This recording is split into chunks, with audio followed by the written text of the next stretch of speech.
I think the last panel have made you all. Okay, so one point that actually he mentions is about tropical architecture. Okay, you see, start from the first keynote speaker just now. He's talking about Sufism. It's very philosophy.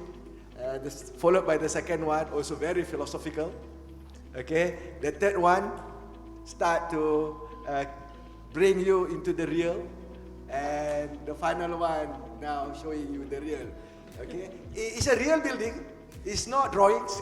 Okay, it's not drawings, but there are a few things that have been highlighted by all the panel, and it's very interesting. Okay, it's about the mosque itself. It's about the philosophy behind it. Okay, and not to forget, okay, the basic principles of designing a mosque. Okay, and I did mention about different definition, terminologies, typologies. Okay, and definitely it gives you different way of designing it. Like Khairul just now mentioned, mosque, a surah. Okay, a surah, and surah will be able to integrate with sustainable architecture. But when it comes to the mosque, he did mention the mosque is actually a con. Now you see, this is the evolutions. Okay, our speaker also did show it to you. Mosque, example of mosque from Middle East and so on and so forth. Okay, very contemporary, very traditional, very vernacular, and finally very modern. Okay, so these are all the things. Okay, when we talk about mosque architecture, okay, it's not straightforward. Okay, it's not straightforward. We can interpret. Even understanding Sufism also need interpretation. Okay, because it actually start with Quran and it start with Hadith. Okay, and before we go to Sufism, okay, don't forget about the four Imams: Shafi'i, Hanbali, Maliki, and Hanafi. Okay, so these are all the things that maybe some of us, especially maybe we have a student over here, okay, forgot to study, okay, the philosophy behind the mosque architecture. So now we have about 20 minutes, okay, to the floor to ask any question, not to me, to the panel. Okay, so please. Okay, Zaini.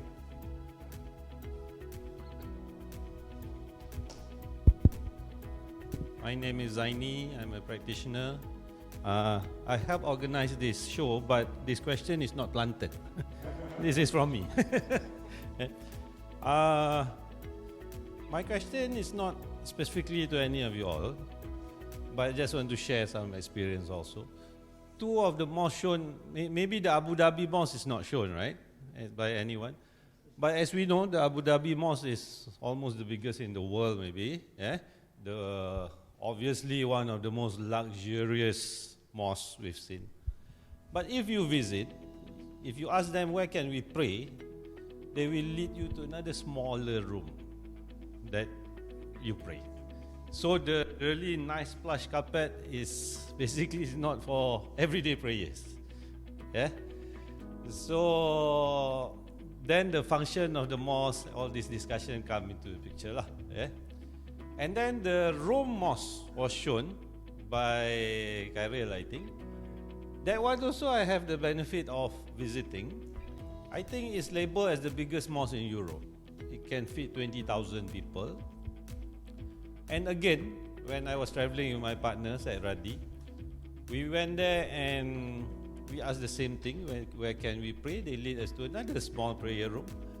And the 20,000 capacity mosque, there was only like 8 of us, and Syed Radi had the opportunity to actually carry out the azan.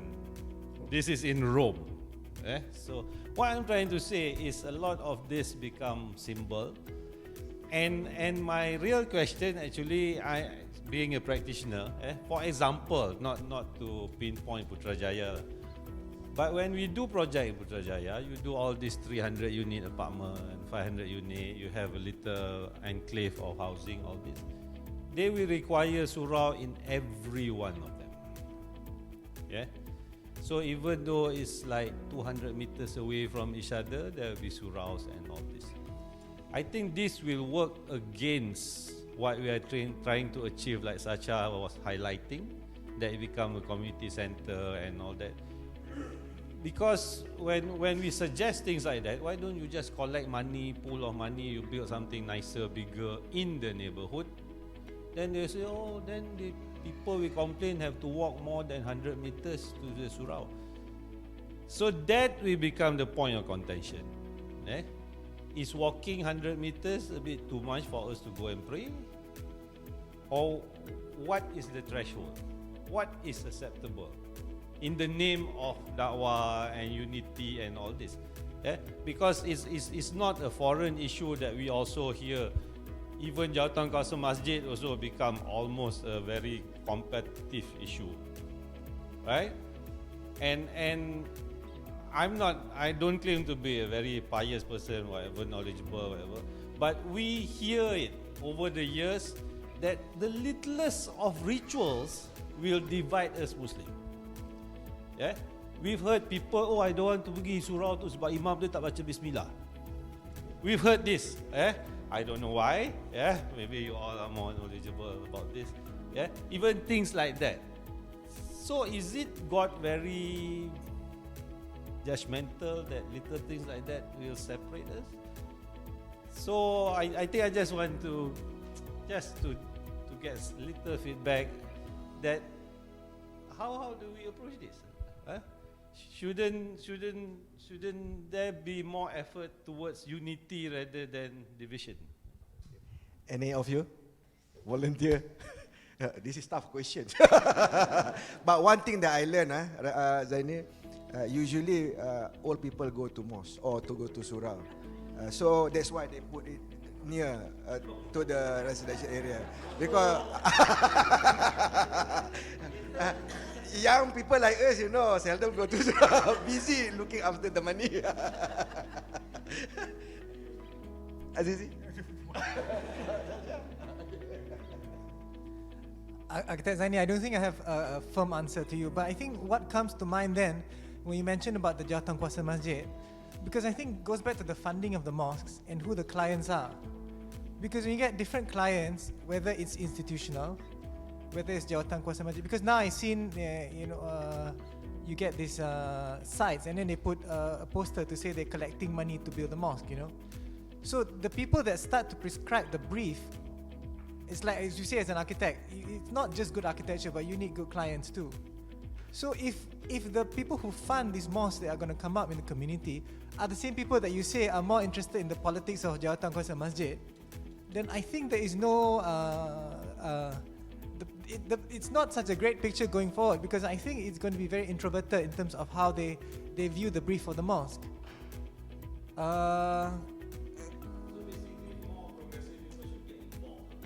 Yeah, pretty much. And I think the other thing that the moderator has mentioned also is, kenapa orang tua-tua je pergi masjid?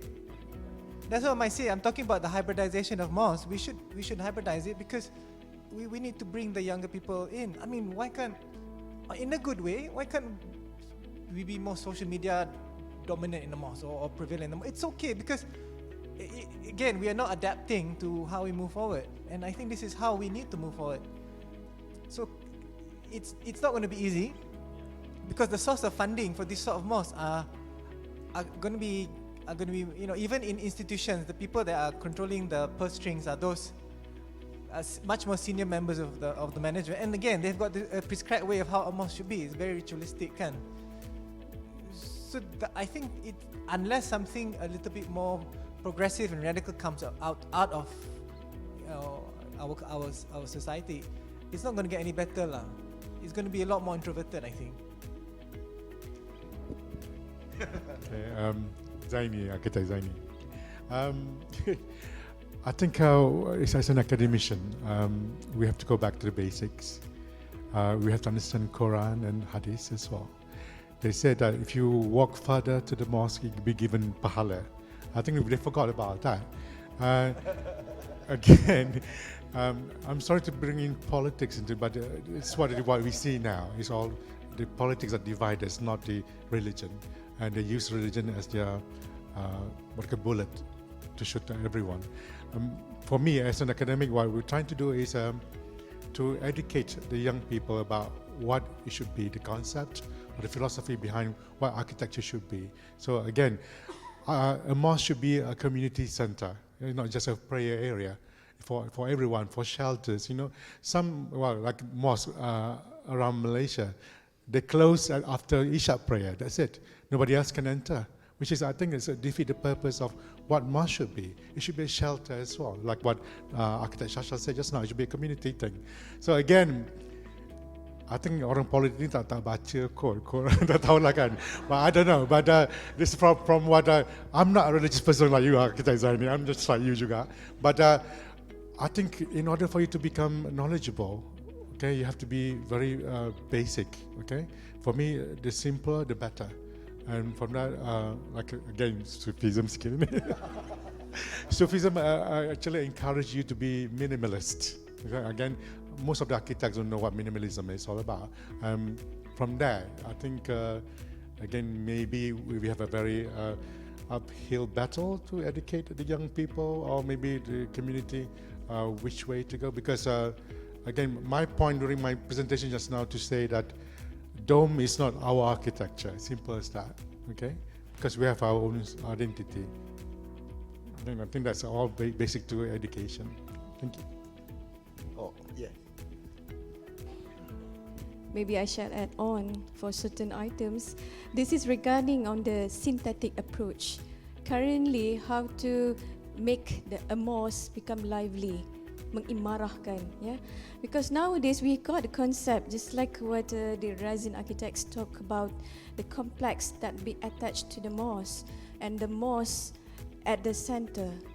So when come back to the Hassan Fatih's work also, they try to compose a space, mass, and also the topography, the understanding of topography, and also how we want to allocate the mosque, and at the same time, why the Central Asia focusing on the mosque with the arasta. Arasta is street to shopping areas. So it's actually happened in Baghdad mosque, somewhere in Baghdad. So I think it shall be taken up the same approach to the current situation, to enliven the mosque to youngsters and all the community. Yeah. Zaini, I think nowadays some of the newer mosques where they do have younger qari'ah, which are more IT savvy, social media savvy, they're probably more aggressive in trying to get people to come to the mosque other than for prayers. So they have their websites, they have their Facebooks and Instagram for the mosque. Therefore, I believe you can see difference in these mosques. It's not all the mosques. The newer mosques where the committee members are younger, is in a new housing area, etc., etc. But of course, the older traditional mosques where the people there are a bit more older, then maybe they wouldn't even look at websites and things like that. So I think maybe I have seen some mosques, the new mosques, where they Otherwise, Razin Architect cannot design like that. Cannot win the award. It's go back to the dome. Okay. Any other questions? Any other question? Open up to the floor. Yes. Anybody want to answer that? Maybe Sasha? No, your question is about the minaret. Just now, Professor mentioned dome is not Malaysian. It's not tropical style of architecture. Okay, it's not true. Minaret actually in Malaysia, well, it's a landmark in the Middle East. It's for calling for praise, so people can see, people can hear, right? But for us in Malaysia, the tower came from China, which is the pagoda. That's what you see in Tengkara Mosque. Again, maybe we call it minaret, maybe we call it tower, but at least there's like an obelisk or a standing structure to indicate where the mosque is. You need to have that, because call for prayer for a long. Back then, the mosque is not every block. It's every the way they categorize mosque is that you must have 40 qaria to pray for prayer. It's called as masjid or mosque. Because of that, the mosque should be located at different distance from each other. So because of that, the distance, you required a minaret to call for prayers. Okay, but for asking you, dome is not tropical. Why minaret? Minaret is actually influence from China, the pagoda. Okay. I just add on to this maybe. There are 7 typology. Okay. If you read, there is a researcher do research. They found out there are 7 typologies, basic typology. Some is actually with the dome, some without the dome. Dome come from the Middle East usually. Okay.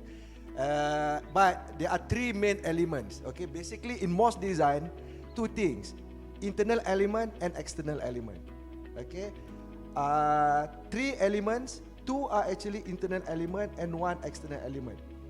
That usually have 2 internal element are the mihrab and the praying area. So that's come up with the Zaini statement just now. When you go to that mosque, only small is actually the prayer area, because that's fulfill the definitions.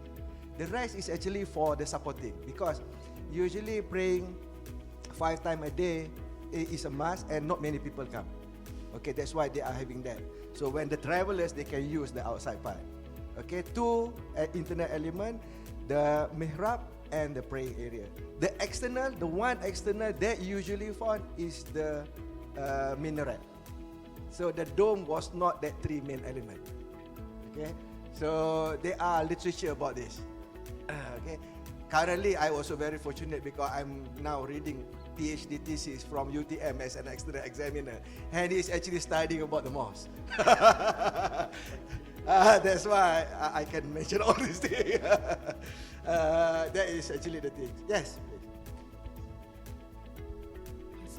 Assalamualaikum, saya Sarina from USM. Since Prof. Azizi mentions politics, coming from art history, I'm an art historian.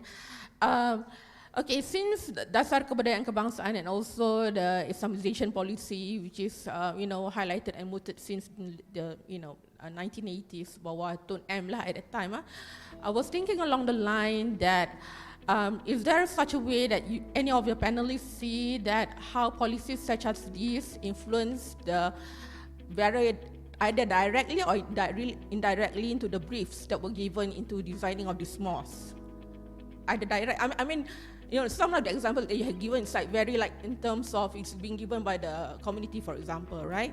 So you can always argue that this is given by the community, okay? But the information or understanding of community the understanding of community into what a mosque is sometimes might be influenced what they read in the larger, mass media or the political speeches that they listen to, or the idea of Islam as were preached upon them, either through politics punya realm or the the religious Pak Imam punya narration and things like that. But do you see that as in a way you see it becomes as you mentioned that it has become more introverted? Okay, but do you see that indirectly this political through the national policies has somewhat geared to this kind of briefs that were given by smaller communities into this? Anybody want to answer that? They got experience in Johor also got different. A very simple answer, no. There's no basis upon any prescribed guidelines that they have used. So different Qaria would apply their own ideas upon what they see the mosque to be, or in my case, patrons. So there was no guidelines upon which to use. On this note, because you're referring to cultural guidelines, so there's none. On another note, I do wish that with the rest of the panelists, I think, we don't have guidelines in terms of architectural design control for mosque. For example, how much is the space that we need for one Qaria? 0.75 square meters, 1 square meter, very, very varied guidelines.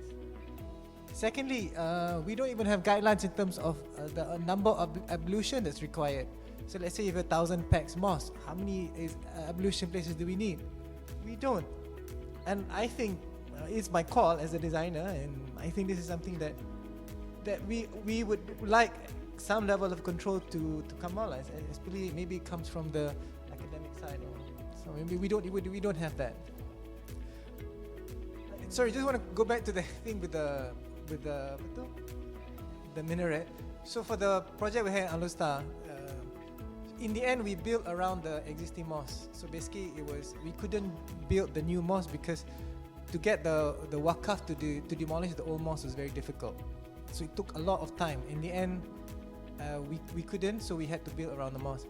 So in my proposal to build the proposal that was eventually built, we didn't have a minaret because our budget was very tight. And the Karya accepted it, it was not an issue. But the funny story is, as soon as I left, a year later, I came back, I saw there was a minaret built. So the Karya had collected their own money to build the minaret. So again, you know, one thing is, I've also come to realize that as an architect, what we build is not final. Because everybody has their own idea. So even if we say no, or we say no, we don't need it, because for me, my understanding of it is like, it used to be a place that used to go up so you can project your voice. So there was a need for voice to travel across into the community. There's no need for now, electronics takes over, you see. But because of that value of the minaret, I guess they thought the architect didn't have a value perception as they would. So right now, if you go back there, I found out, and it's a very big minaret. I have no idea where they got the money from. I think just to add this one, Johor, they have the guidelines. Okay, they want to have like government mosque lah. They want to have dome or whatever. Okay, so I don't know. But again, just to highlight to all of you, Majlis Agama Islam Akta Pentadbiran Undang-Undang Islam, there is a definition and there is some very general guideline. Even Jabatan Perancang Bandar dan Desa also they have guideline. Okay, and even they review already 3 times. The latest one is in 2017. Jabatan Perancang dan Desa Negeri Selangor 2017. Okay, they have some guideline over there. Dewan Bandaraya Kuala Lumpur 2015 also they have guideline. Okay, and they have definition. Okay, so but because of some of the fund come from not come from the government, so they are not abide with that guideline. Okay, it's not mandatory. Okay, like Johor are very particular. Okay, they want to have dome. Sometimes they want to have blue colors. Okay, even until that stage. But again, it depends who's actually fund. Who's fund that project. You want to add any? For the mosque in Nusa Idaman, they were, of course, the committee members are the ones who have the say. But at the same time, in Johor, sometimes you have to look from the royal perspective. Sometimes the Tuanku Sultan also would want to comment, depending on where the mosque is, what mosque is it. And you're right, if they want blue tiles, maybe like in, if I'm not mistaken, Muar Mosque, but those are the older mosques, the older architecture mosques. So yes, it depends on the client and the committee member, the Nazir Masjid or the chairman of the mosque and the committee members. It depends on who they are, what is their background, and of course everything, the money is coming from where. So it plays a big role. Okay.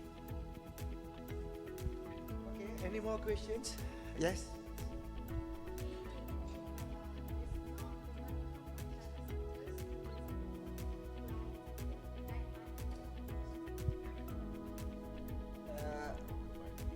Yeah, but still again, when you want to submit for approvals to the local authority, they have another say. Okay, it depends because some of it is actually follow the guideline and so on and so forth.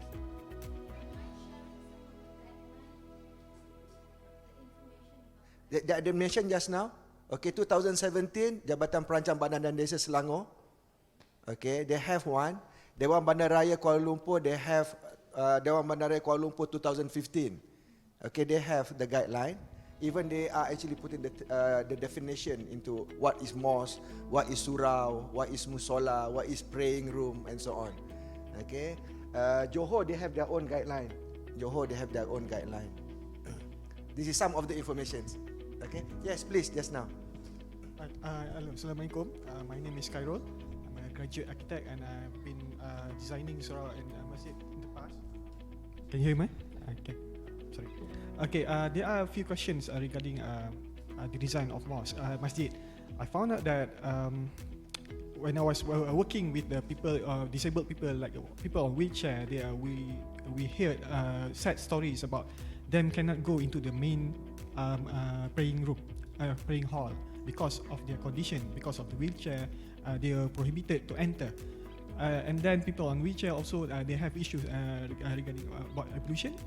And I was wondering how do we deal with it in terms of a new design, new build, and the old buildings, like the how to retrofit these masjids in order to accommodate their needs.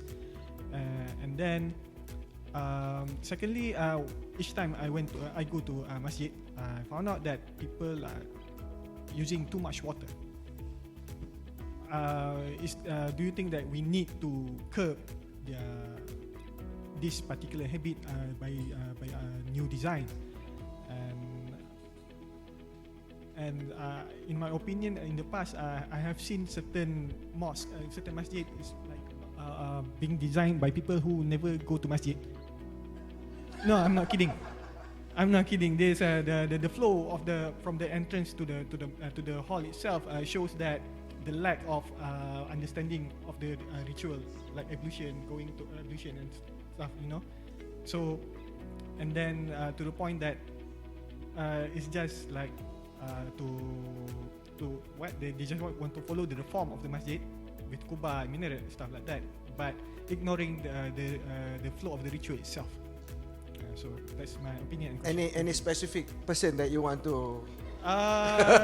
Okay. No. Anybody want to? No. Maybe a little bit on the conceptualization on how you want to start with the designing a mosque.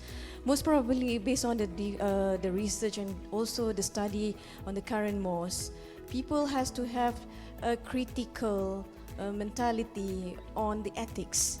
So meaning that the designer has to have a good ethics first. That is why you come up with the phrase by Hassan Fatih just now, is because of the piety.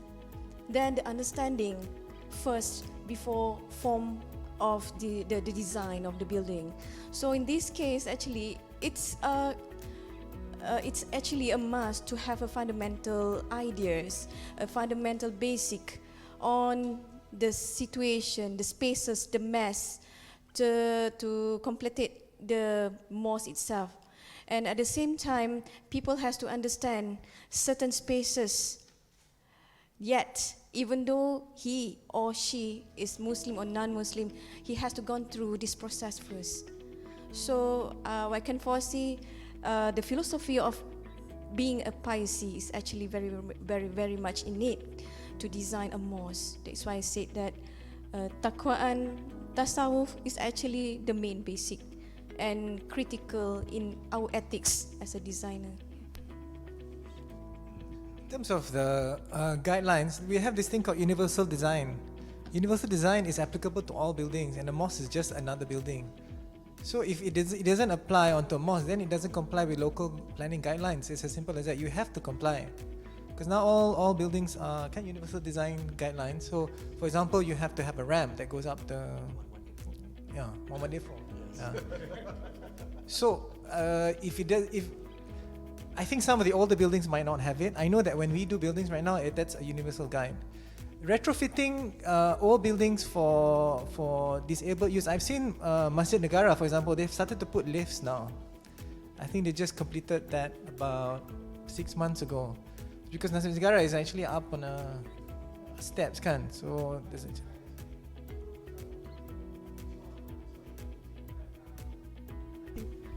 that the people on the wheelchair told us that they have to wear the kind the coverings on the wheel of the wheelchair. I see. So there's also an issue being raised by a friend of mine in UTM through his comics, that he actually shows what happened. And then these are the kind of stories I've personally heard from the people, wheelchair people, till they cry, you know, because they cannot enter. Although that some of the buildings have been retrofitted, but they are still not allowed because the people feared that the wheels contains impurities. Najis. But I think this is a good point for a user group to start, so that, you know, because we talk about guidelines being prepared. So I think it's a fair point, because on our side, the universal design only talks about access. It doesn't talk beyond that access point, you know. So I think it's a valid point.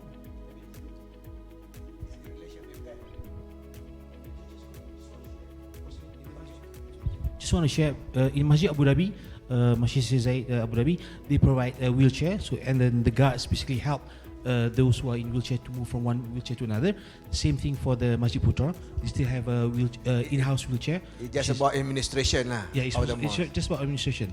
As far as Masjid Jami is concerned, whenever that we have news that people are visiting with wheelchair, we provide, we stand by with a pail and kain basuh, and to just clean up before they go into the main prayer hall. So these are administrative challenges, I think. So initiative of the initiative of each masjid, management of the masjid lah. Yes, Masjid Sheikh Zayed in Abu Dhabi, it's very. They even have like a lot, and then my late father also used that wheelchair to go in. So. Okay. All right. And I know that Masjid Putra, they have that facility as well.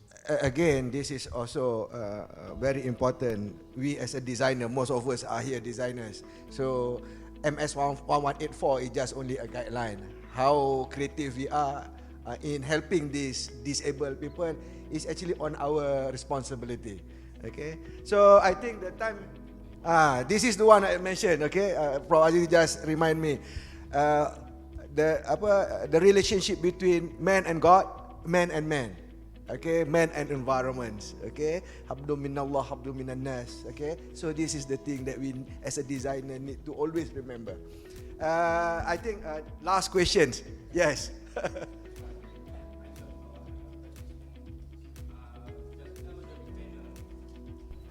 It mentioned about ugly and Sufism. But my question maybe more relate to the practitioner. Okay. Because my question relate to the Surah At-Taubah 108. If I can translate into BM, sesungguhnya masjid yang didirikan atas dasar takwa. Specific mention in the Quran Masjid Quba. Sejak hari pertama adalah patut kamu bersemayam di dalamnya. So, how do we relate to the real building from the takwa into the real physical building? One thing, and if maybe one of you have studied why Masjid Quba been mentioned specific in the Quran. I think this is very philosophical questions. You got me there. You have to translate ketakwaan. I think it comes in many facets, many ways of looking at it. How do you menyembahkan diri kepada Tuhan? Ya, that's ketakwaan. How do you see God in you? That's ketakwaan juga. Jadi, how do you want to please God? That's ketakwaan juga. Jadi, most of the time, the translation from this feeling takwa kepada masjid adalah lebih kepada more personal thing. Ya, jadi kalau sekiranya based on Sufism lah ya, Sufism dia memang tidak, it doesn't really encourage materialism ataupun what saya arkitek Khairi tadi cakap, waste is the devil, the friends of devils. So in terms of Sufism, okay, Quba Mosque is very basic. Everything what you need is just a space for them to pray and then for the community to gather. That's taqwa. Yeah, taqwa means you don't have to waste as well. That's taqwa. Or you want to show people, show off. That's not taqwa. So being humble, humility, being afraid, being scared, being obedient to the rules of God, that's taqwa. So again, if you look at the design in terms of translation between the taqwa into architecture, means you have to be very, very basic. Okay? I think that's from my understanding. But You want to add? Okay, just a little bit on the studies. In Quran, it says that there are 3 mosques that Allah give a huge values when you enter. That are Masjidil Haram, Madinah Nabawi, and also Masjidil Aqsa. And referring to the history of Sultan Salahuddin, this is become a place where so sacred mosque is actually giving up. The community becomes so strong to pursue Islam in the world. So I think something to do related to Surah Taubah, and also having a relationship with Isra Mi'raj, I think. Yeah. This is also remind me because last year I just completed my research in Australia. Okay, how Islam being started in Australia is through the Muslim camellias from Afghanistan, India, and also from Pakistan. Okay, same history like what first mosque was built by Nabi, Masjid Quba, which is just only a shelter. Okay, this is so the same thing that was built by these camellias in Australia until Australia got the first mosque, the White Mosque in Adelaide. Okay, so again, when we go back to the principle I did mention just now, the 3 main elements, okay, in the mosque, 2 elements inside and 1 element outside. The 2 elements inside is actually the mihrab and the praying area. So that is actually the very fundamental element in designing a mosque. So that's, I think this will conclude the session today. It's very interesting, and also thank you very much for the participation from all the audience. And also thank you very much to Architect Elina, Architect Shasha, and Prof Azizi, and also Architect Khairul. So with that, I pass back this to the organizer. Assalamualaikum warahmatullahi wabarakatuh.